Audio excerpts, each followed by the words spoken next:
पहला। और ये जो सेशन है आपके सारे के सारे साइंस बेस्ड सवाल ही होने वाले हैं। किसी वस्तु का जड़त्व मापने की इकाई या जड़त्व किस पर निर्भर करता है? तो देखिए यहाँ पे जड़त्व का यहाँ पहले एक फार्मूला याद रखिएगा। जड़त्व को इंग्लिश में कहते हैं इनर्शिया कहते हैं। इनर्शिया आई से डिनोट करते हैं। I equal to inertia equal to mass into r square होता है। ठीक है, मास इंटू आर स्क्वायर होता है। अर्थात क्या यहाँ पे देख सकते हैं इनर्शिया किस पर निर्भर करता है? मास पर निर्भर करता है और त्रिज्या पे, मतलब कि द्रव्यमान पर और त्रिज्या पर निर्भर करता है। इसका इकाई क्या होगा? केजी मीटर स्क्वायर होगा। आई मतलब जड़त्व होगा, इनर्शिया, एम मतलब द्रव्यमान और आर मतलब त्रिज्या। जड़त्व की इकाई क्या होती है? केजी मीटर स्क्वायर होती है। ठीक है, जड़त्व की इकाई क्या होती है? केजी मीटर स्क्वायर होती है। और इंपॉर्टेंट बात है कि ये अदिश राशि होती है। ठीक, चलिए नेक्स्ट सवाल पे आते हैं कि जब एक वस्तु समान वृत्तीय वेग उत्पन्न करती है तो परिवर्तन क्या होता है? तो ये जब वृत्तीय गति से घूमते रहते हैं तो क्या इसका होता है? डायरेक्शन चेंज होता रहता है। क्या होता है? डायरेक्शन चेंज होता है, दिशा चेंज होता है। जब कोई वस्तु एक समान वृत्तीय गति से घूर्णन करती है तो प्रत्येक बिंदु पर क्या बदलता है? प्रत्येक बिंदु पर आपका वेग बदलता है। ठीक है, चलिए घड़ी की सुई की गति कौन सी गति कहलाती है? आवृत्ति गति कहलाती है या पीरियोडिक, यहाँ टेबल नहीं, पीरियोडिक मोशन कीजिए। ठीक है, पीरियोडिक मोशन इसको कहते हैं, पीरियोडिक मोशन, आवृत्ति गति इसको कहते हैं। समस्थानिक, देखिए बात समस्थानिक की हो रही है। समस्थानिक में भौतिक अवस्था किसके कारण भिन्न होता है? तो परमाणु द्रव्यमान के कारण इसकी भौतिक अवस्था बदलती है। ठीक, जैसे कार्बन 6, 12 और 6 अगर यहाँ पे 14 लेते हैं तो क्या होता है? इसकी जो भौतिक अवस्था है इसके द्रव्यमान के कारण ये बदलती है। परमाणु संख्या तो समान होता है लेकिन द्रव्यमान इसका भिन्न होता है, इसलिए इसकी भौतिक अवस्था भी भिन्न होती है। चलिए, यदि वायु में जलवाष्प की मात्रा अधिक हो तो वाष्पीकरण की दर क्या होगा? ठीक है, वाष्पीकरण की दर क्या होगा? ये घट जाएगा। ठीक, गुप्त उष्मा जिसको कहते हैं लैटेंट हीट, ठीक है, लैटेंट हीट कहते हैं, है ना। गुप्त उष्मा जिसको कहते हैं लैटेंट हीट, वह उष्मा जो नियत ताप पर या स्थिर ताप पर अवस्था परिवर्तन करे उसको कहते हैं लैटेंट हीट या फिर गुप्त उष्मा कहते हैं। अब बात यहाँ पे इसका एग्जांपल लेते हैं, जैसे ठोस के पिघलने के दौरान इसका तापमान क्या होता है? अगर कोई कहे कि ठोस पिघलेगा तो इसका तापमान में क्या परिवर्तन होगा? तो इसके ताप में कोई भी परिवर्तन नहीं होता है। क्यों? कारण क्या है? इसका गुप्त उष्मा के कारण। नेक्स्ट सवाल पे आते हैं कि सेल्सियस से केल्विन पैमाने पर तापमान को बदलने के लिए क्या करें? 273 जोड़ दीजिएगा तो डिग्री सेल्सियस से आप कन्वर्ट कर लीजिएगा केल्विन में। अर्थात एग्जांपल देखिए, 25 डिग्री सेल्सियस को अगर आपको केल्विन में बदलना हो तो 25 में 273 जोड़िएगा, आपको केल्विन में आंसर मिल जाएगा। लेकिन सवाल अगर आपका ये आ जाए कि यहाँ तो सेल्सियस से केल्विन हो गया, अगर आपको केल्विन से सेल्सियस में आना हो, यहाँ तो सेल्सियस से केल्विन हो गया, केल्विन से सेल्सियस पैमाने पे आना हो तो 273 घटाना होगा। एग्जाम्पल अगर 258 केल्विन है, इसमें क्या करेंगे? 273 घटाएंगे तो आपको 25 डिग्री सेल्सियस मिल जाता है। जस्ट इसी का आपके एग्जाम्पल पे मैंने बता दिया। और ये फार्मूला याद रखिएगा।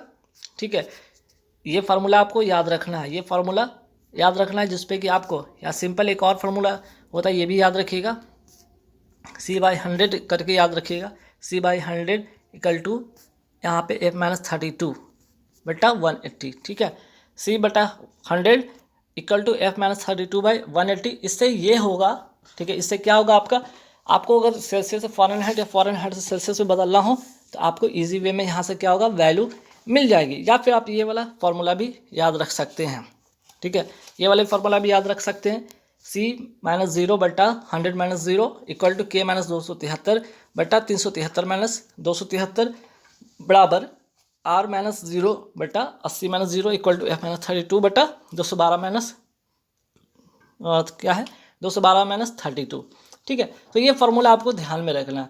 ये फार्मूला से क्या होगा कि आपको सेल्सियस से केल्विन, केल्विन से सेल्सियस या फ़ारेनहाइट में अगर चेंज करना हो तो यहाँ से वैल्यू आपको इजी वे में मिल सकता है ना। चलिए अब नेक्स्ट सवाल पे आते हैं हम। नेक्स्ट सवाल क्या है हमारा? देखिएगा, नेक्स्ट सवाल है कि अनुदैर्ध्य तरंग को क्या कहते हैं? इंग्लिश में लॉन्गिट्यूडनल वेव कहते हैं। इसका उदाहरण जरूर ध्यान रखिएगा, यहाँ पे एग्जाम में आपके डायरेक्ट एक मार्क्स के एक जो क्वेश्चन होगा 1 मार्क्स का आपको मिल जाएगा।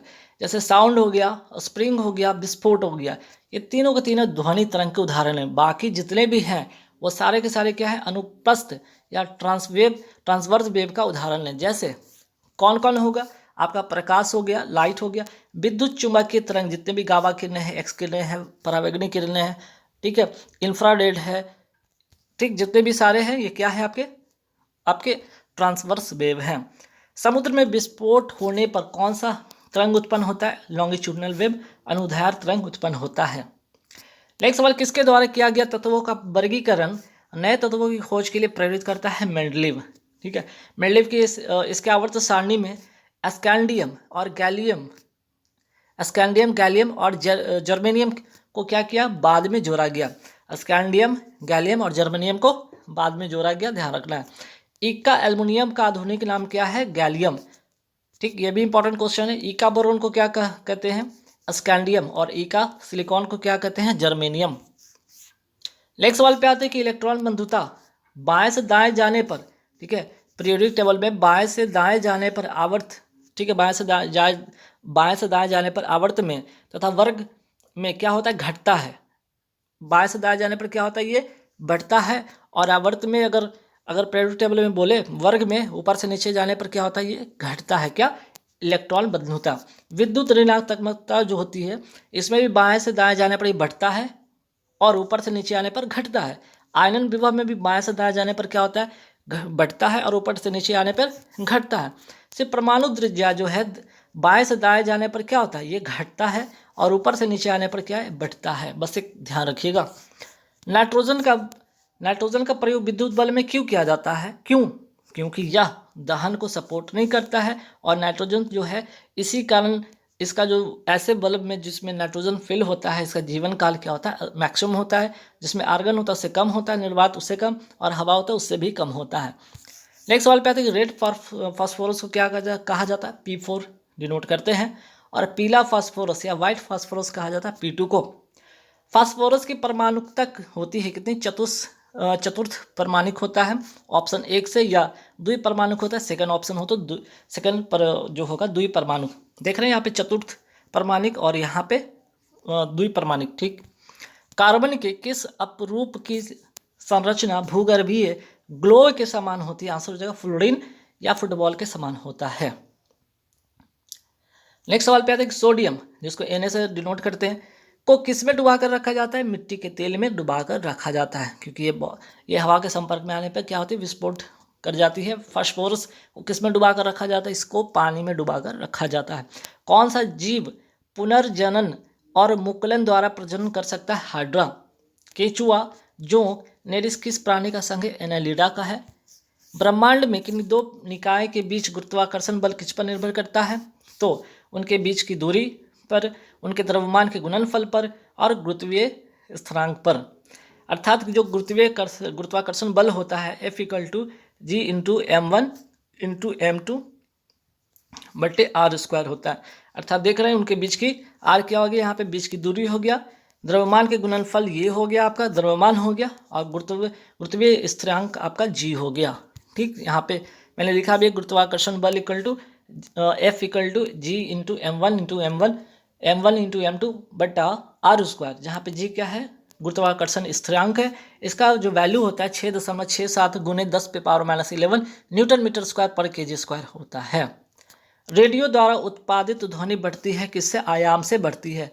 ठीक है, तो तीव्रता की मैं बात करूँ, तीव्रता अगर सवाल ये है कि तीव्रता किस पर निर्भर करती है, आयाम पर। ठीक है, तीव्रता किस पर निर्भर करती है, आयाम पर। लेकिन तारत्व, अगर तारत्व पूछ लिया जाए या पिच पूछ लिया जाए, वो किस पर निर्भर करती है, आवृत्ति पर, आवृत्ति पर। ठीक है, जो इंटेंसिटी होता है वो आयाम पर निर्भर करता है, और पिच जो निर्भर करता है आवृत्ति पर निर्भर करता है। पहली बार प्लेटिनम उत्प्रेरक की खोज किसने की थी, डोबेरीनर ने किया था। डोबेरीनर ने ज्ञात तत्वों से कितने त्रिक का पहचान किया था, 3 त्रिक, जिसे 9 तत्व को सजाया। किसने तत्वों को सारे गामा पधा निशा पर सजाया था, न्यूलैंड्स ने सजाया था। मोस्ट इंपॉर्टेंट क्वेश्चन एग्जाम में पूछा भी गया है। ठीक है, इसके अनुसार पहले तत्व का गुण 8वें तत्व के गुण के समान होता है। न्यूलैंड्स की अगर मैं बात करूं तो इसकी जो तालिका कहाँ पर समाप्त हो जाती, थोरियम पर। न्यूलैंड्स का जो नियम था किस तत्व तक ही लागू हुआ, कैल्शियम तक ही लागू हुआ। इसकी तालिका में हैलोजन के साथ कौन कौन से तत्व रखा गया, कोबाल्ट और निकल रखा गया। अगर सवाल पूछा जाए कि कोबाल्ट का ठीक है इसको बताइए तो उसमें टाइट होता है, निकल का इसको होता है मिलेराइट होता है। अष्टक नियम किसने दिया था ये भी याद रखिए, न्यूलैंड्स ने दिया था 1863 में, और ये परमाणु भार पर बेस्ड है। ठीक है, न्यूलैंड के समय ज्ञात तत्वों की संख्या कितनी थी, 56। पृथ्वी का द्रव्यमान कितना होता है, 6 × 10⁻24 kg होता है। महत्तम विस्थापन को ही आयाम कहते हैं। ठीक है, अगर यहाँ पे देख सकते हैं ये जो आपका लॉन्गिट्यूडनल वेव होता है, इसमें आप जो इस तरह से चलती है, तो इसमें अगर मैं बात करूँ, ठीक है, अगर मैं बात करूँ यहाँ पे जो आपकी तरंग जो चलती है, तो इसमें जो देख रहे हैं ना, एक गर्त और एक श्रृंग के बीच में ये दूरी, यही आपका क्या होता है, महत्तम विस्थापन कहलाता है। ठीक है, महत्तम विस्थापन कहलाता है, ध्यान रखिएगा। यह हो गया आपका लॉन्गिट्यूडनल जो होता है वेव आपका अनुदैर्ध्य तरंग, ठीक है, साउंड हो गया, वो सीधी जो है गमन करेगा।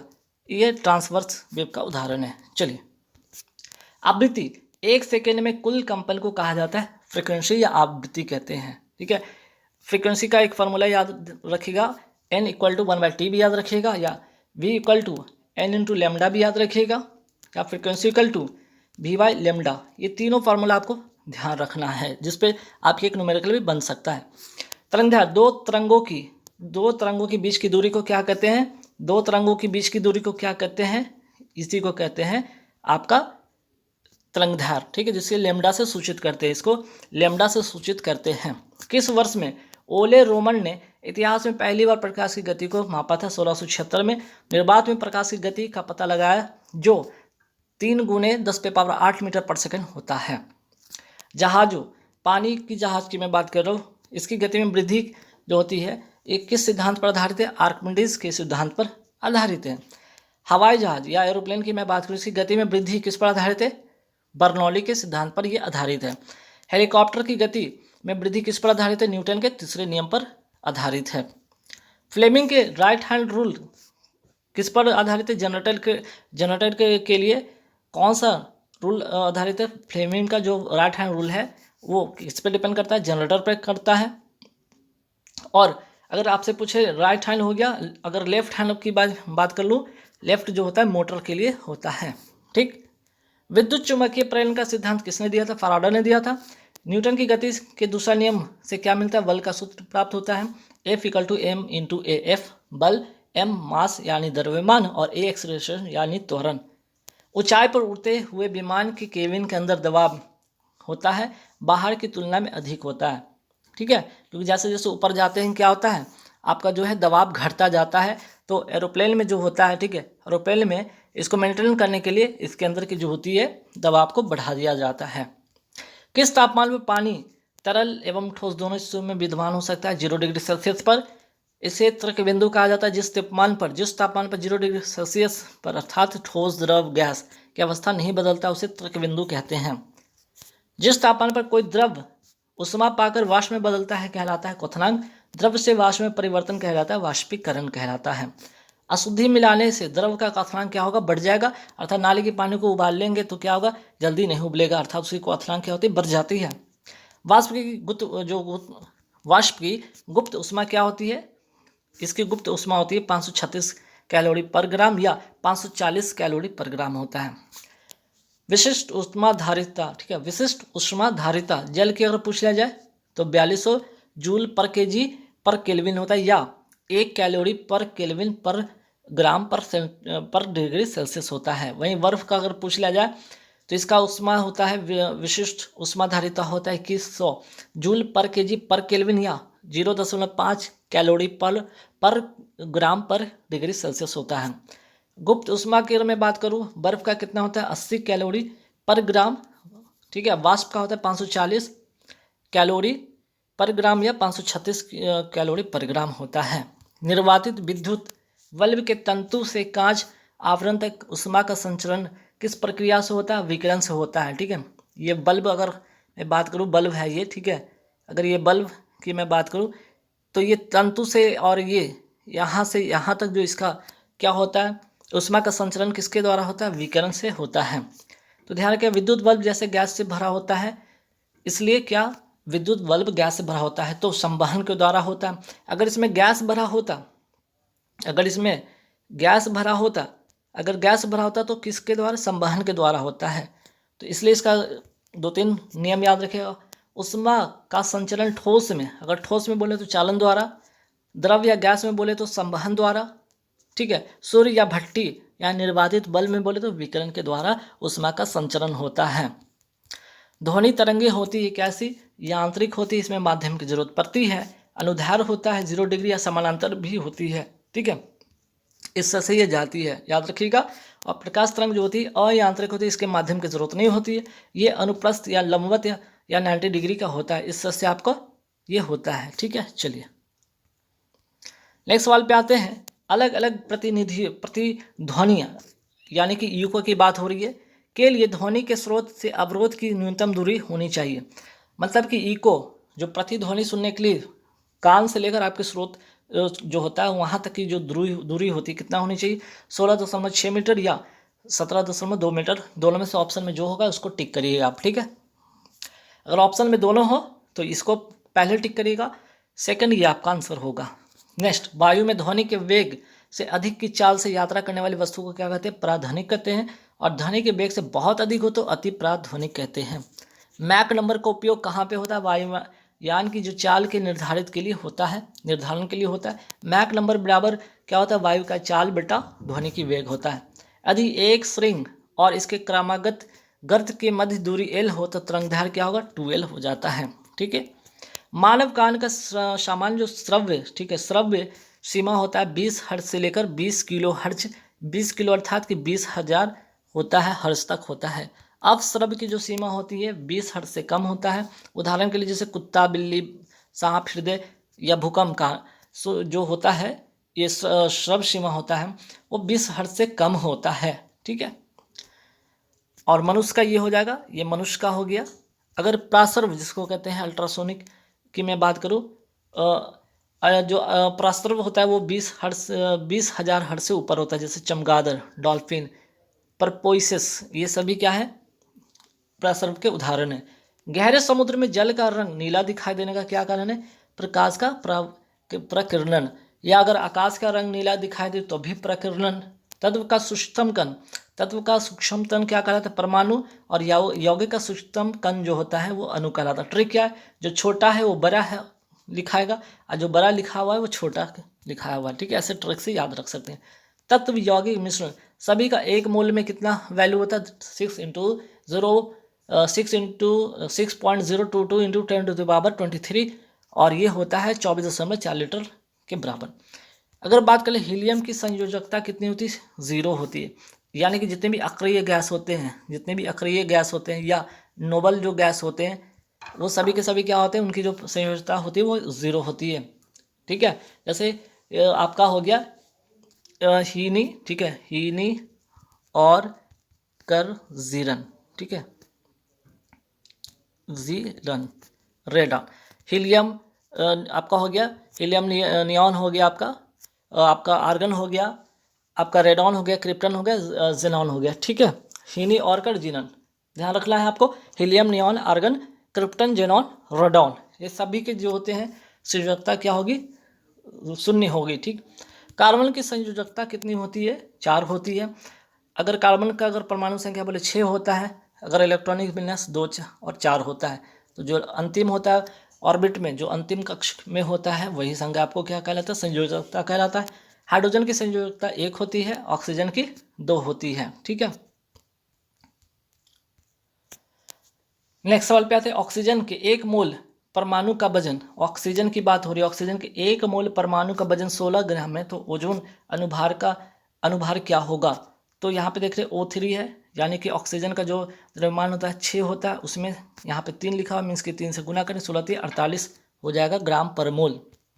मेथेन और क्लोरीन गैस से मेथिल क्लोराइड का बनना किस प्रकार की अभिक्रिया है? तो ये प्रतिस्थापन अभिक्रिया है, प्रतिस्थापन प्रक्रिया है। क्योंकि यहाँ पे देखिएगा CH4 है मीथेन, ये हो क्लोरीन, तो इससे संयोग से क्या बनता है? मेथिल क्लोराइड बनता है। यहाँ पे देखिएगा हाइड्रोजन क्या होता है? अलग होता है और क्लोरीन जुड़ता है, तो ये जुड़ा एक एक हटा एक जुड़ा, है ना, हाइड्रोजन अलग हुआ और क्लोरीन जुड़ा, इस तरह के अभिक्रिया को कहते हैं प्रतिस्थापन अभिक्रिया कहते हैं। दहन की अभिक्रिया किसको कहते हैं? जैसे कि मीथेन ऑक्सीजन से मिला है तो कार्बन डाइऑक्साइड जल बना। इसमें क्या होता है, ऐसे कंडीशन में जो जितने भी दहन अभिक्रिया होगी उसमें O2 का होना अनिवार्य होता है, यानी कि ऑक्सीजन का होना अनिवार्य होता है। योजक अभिक्रिया में दो अलग अलग तत्व मिल एक हो जाते हैं, दो अलग अलग तत्व मिलकर एक हो जाते हैं, योगज अभिक्रिया इसको कहते हैं। ऑक्सीजन अभिक्रिया, ऑक्सीजन अभिक्रिया में क्या होता है, O2 का जुड़ना, ऑक्सीजन का जुड़ना और हाइड्रोजन का हटना, इसको क्या कहते हैं? ऑक्सीकरण अभिक्रिया कहते हैं, ऑक्सीकरण अभिक्रिया कहते हैं। रात के समय प्रकाश संश्लेषण के बिना, क्योंकि रात में प्रकाश संश्लेषण नहीं ना होता, क्यों? क्योंकि सनलाइट होता नहीं है और सनलाइट को उपस्थिति में प्रकाश संश्लेषण होता है, तो उस वक्त उत्सर्जन की जो विनिमय गतिविधि है के बिना किसका उत्सर्जन होता है? ठीक है, तो कार्बन डाइऑक्साइड का होता है। इसीलिए कहा जाता है कि रात के वक्त वृक्ष के नीचे नहीं सोना चाहिए, क्योंकि उस वक्त पेड़ क्या छोड़ता है? कार्बन डाइऑक्साइड छोड़ता है। आधुनिक मनुष्य के हाल का पूर्वज का नाम क्या है? क्रो-मैग्नॉन मानुस। प्रारंभिक पृथ्वी का वातावरण मुख्य रूप से किससे बना था? NH3CH4 H2S से बना था।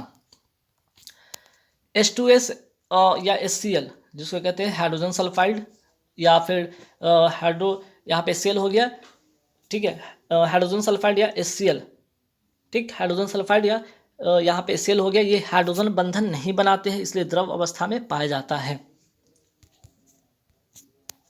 NH3 या जिसको कहते हैं अमोनिया, मूत्र की जो गंध होती है इसी के कारण आती है। मीथेन जिसको कहते हैं CH4 कहते हैं, इसे फायर गैस या माइन गैस भी कहा जाता है। मेंडल के अनुवांशिकता का सिद्धांत किस पर आधारित है? लैंगिक जनन पर आधारित है। किस प्रकार का पुनर्जनन अधिक विविधता ला सकता है? लैंगिक जनन। सीसा संचायक सेल में कौन सा अम्ल पाया जाता है? H2SO4 पाया जाता है। और स्वाद का पता लगाने के लिए अभिग्राहक को क्या कहते हैं? रसवेदी अभिग्राहक कहते हैं। और घ्राण अभिग्राहक सूंघने को कहते हैं। तो गाइस यहाँ पे पूरे 100 क्वेश्चन कंप्लीट होते हैं। वीडियो कैसी लगी जरूर कमेंट करके बताइएगा। वीडियो अच्छी लगी